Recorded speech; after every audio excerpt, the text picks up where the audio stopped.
भातकुली तालुक्यातील खरबी गावाच्या नाल्यावरील वाहणाऱ्या पाण्याच्या बंधाऱ्याच्या बांधकामाची परिस्थिती जैसे थे असून नागरिकांसह संकल्प शेतकरी संघटनेने सदर कंत्राटदाराविरोधात रोष व्यक्त केलाय।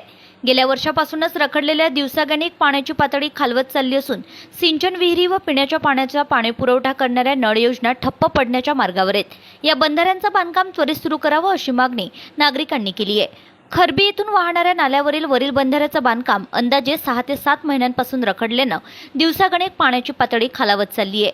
सिंचन विहिरी व पिण्याच्या पाणीपुरवठा करणाऱ्या नळ योजना ठप्प पडण्याच्या मार्गावर असून या बंधाऱ्याचं बांधकाम त्वरित सुरू करावं अशी मागणी नागरिकांनी केली असता कंत्राटदाराच्या मुजोरीपूर्ण उत्तरामुळे शेतकरी व सामान्य नागरिकांची मोठी तारांबळ उडाली आहे। लोकप्रतिनिधी व अधिकारी या प्रकरणाबाबत अजूनही का शांत आहे असा सवालही उपस्थित होतोय।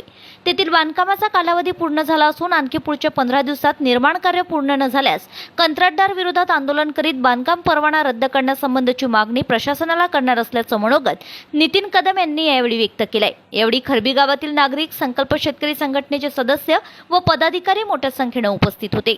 ब्युरो रिपोर्ट, बातमीपत्र।